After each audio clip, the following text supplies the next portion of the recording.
अस्सलामुअलैकुम दोस्तों, कैसे हैं आप लोग। उम्मीद है आप लोग खैरियत से होंगे।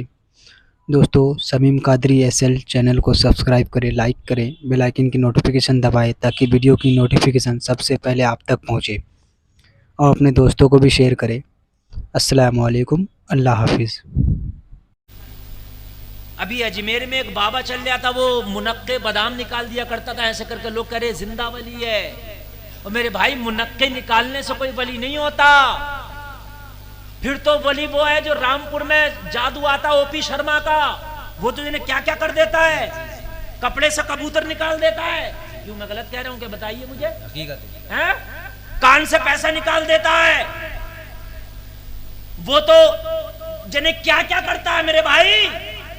तो फिर तो वो वली हो गया। काजू निकालने से वली नहीं होता, बादाम निकालने से वली नहीं होता, शरीयत पे अमल करने से वली होता है। बेशक बेशक, सुभान अल्लाह। शरीयत पे अमल। आज आदमी भाई साहब बड़े बाले वालों को बली मानने का, जिसने अंगूठी पहन ली है उसे वली मानने तैयार है। सही बता रहा हूं, जिसने उल्टे सीधे सोटे हाथ में ले लिए वो वली मानने तैयार है। जिसने लाल पीले कपड़े पहन कर कोई मजार पकड़ लिया उसे लोग वली कहने तैयार हैं। एक आलिम, एक मौलवी बेचारा सीधा साधा शरीयत पे अमल कर रहा है, उसे वली कहने तैयार नहीं। कह रहा मौलवियों को तो मजे आ रहे हैं। सही बता रहा हूं मैं। वली वो नहीं है जो अंगूठियां पहन ले, वली वो नहीं है जो काजू निकाल दे, वली वो है जो 5 टाइम की नमाजें पढ़ ले। क्या बात है। वली वो है जो हराम से बच जाए, वली वो है जो कुरान के मुताबिक जिंदगी गुजारे, वली वो है जो अपनी निगाहों की हिफाजत करे, वली वो है जो फाके से तो बैठा रहे मगर हराम का लुकमा न खाए। वली वो है। अब वो चाहे मौलवी में हो ऐसा या आम आदमियों में हो, वो है वली। हमारे यहां तो कोई काजू निकाल दे तो उसके पीछे है जी मामले। मुंह से लोग ब्लेड निकाल के दिखा रहे हैं कि तेरे ऊपर किसी ने करा दिया था, ब्लेड निकले मुंह से। ब्लेड निकाल देगा आदमी मुंह से? मुझे बताओ यार, ब्लेड निकालने। एक तो मुझसे बोला हजरत मेरे ऊपर बहुत बड़ा झटका, वो तो मैं बच गया, खैर कर दी खुदा ने। मैंने क्या क्या हो गया? बोले हजरत मेरे मुंह से ब्लेड निकाले एक बाबा ने। मैं गया तो मुंह से मेरे ब्लेड निकले। मैंने कहा बेटा ब्लेड ही नहीं होंगे, ब्लेड होते तुम जिंदा नहीं घूमते होते यार, ब्लेड आंतों को काट देंगे। वो बाबा की शौबतेबाजियां हैं, वो पैसा लूटने का एक तरीका है यार। मेरे भाइयों कान खोल के सुन लो, जादू अगर किसी ने करा दिया, जादू मेरे नबी पे भी करा दिया था। एक यहूदी की बेटियों ने, एक यहूदी की लड़कियां थी, उसकी लड़कियों ने मेरे नबी को जादू करा दिया था। मेरे नबी के बालों में गांठियां दे करके, थैली में रख करके और लौंगे रख करके साथ में, और कुछ और तंत्र मंत्र करके कुएं में एक थैली में रख के पत्थर के नीचे वो बाल रख दिए थे। मेरे नबी की सेहत गिरने लगी थी। मेरे नबी के दिल पे असर नहीं हुआ था, अकल पे असर नहीं हुआ था, मगर सेहत गिरने लगी थी। कुरान में आयतें नाजिल हुई, आखिर की 2 सूरतें नाजिल हुई, कुल अऊज़ु बिरब्बिल फलक, कुल अऊज़ु बिरब्बिन नास। ये दोनों सूरतें नाजिल हुई। मेरे नबी को फरमाया गया, नबी तुम्हारी बालों की गांठियां ऐसे ऐसे बना करके फलक कुएं में डाल दी गई है। लोगों कान खोल के सुनो, मेरे नबी ने किसी चीज का सहारा नहीं लिया। हजरत अली को बुलाया, कहा उस कुएं के अंदर जाओ और मेरे बाल उस कुएं के अंदर है, निकाल के लाओ। हजरत अली कुएं के अंदर पहुंचे। कुएं में जाने के बाद पत्थर के नीचे से वो थैली निकाली, जिस थैली में नबी के गांठी वाले बाल थे, जिसमें लौंगे थी, जिसमें तंत्र मंत्र किया हुआ था, जिसमें सब कुछ बना के उन लड़कियों ने डाला था। हजरत अली निकाल के लाए। मेरे नबी कुरान की जो आखिर की 2 सूरतें हैं, कुल अऊज़ु बिरब्बिल फलक, कुल अऊज़ु बिरब्बिन नास, इन दोनों सूरतों को पढ़ते कर हर आयत पे एक गांठ खोलते गए, हर गांठ खोल दिया। तो मेरे नबी ने दोनों सूरतों की तिलावत करके बालों का गांठ खोला। मेरे नबी के जादू का असर खत्म हो गया। सुभान अल्लाह, सुभान अल्लाह, बेशक बेशक, खत्म हो गया। सुभान अल्लाह जी। वो सूरतें कुरान में खत्म नहीं हुई, आज भी मौजूद है।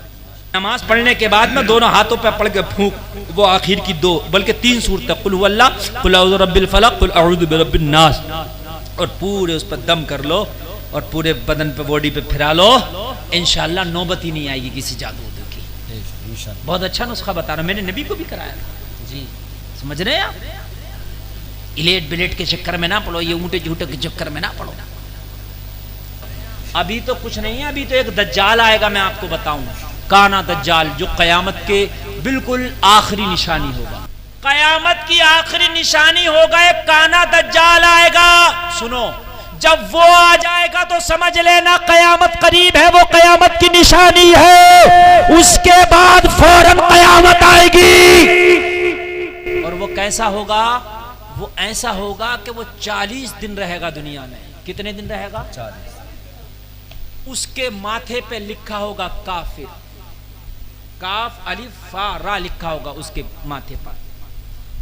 जो लोग पढ़ने वाले हैं समझ जाएंगे, लेकिन ज्यादातर लोग उसके बहकावे में आ जाएंगे।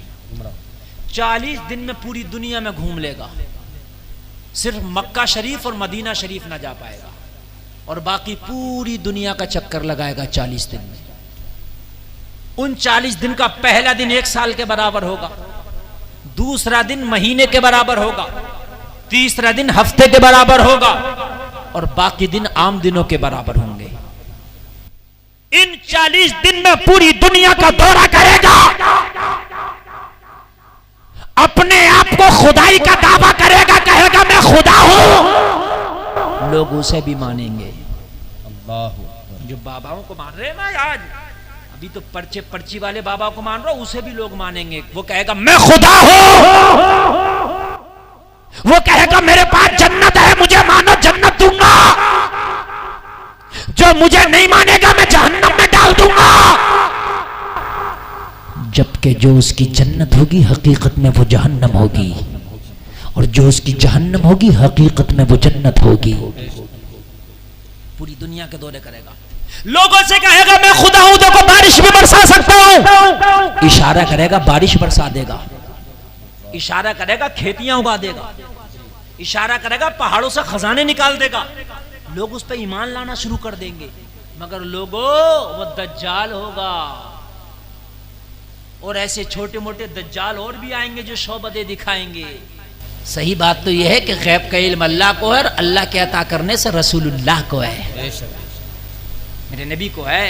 अल्लाह फरमाता 29वें पारे में, 29वां पारा है, अल्लाह इरशाद फरमाता है सूरे जिन के अंदर, आलिमुल गैबी फला युज़हिरु अला गैबिही अहदा इल्ला मन इर्तज़ा मिर रसूल। अल्लाह फरमाता है अल्लाह अपने गैब पर किसी को मुसल्लत नहीं करता, अल्लाह अपना गैब किसी को नहीं देता, इल्ला मन इर्तज़ा मिर रसूल, मगर अपने पसंदीदा रसूलों को। अपने पसंदीदा रसूलों के अलावा गैब का इल्म अल्लाह किसी को नहीं देता। जलसे में आने वालों, गैब अल्लाह जानता है, यह तुम्हारा नबी जानता है। अल्लाह की अता।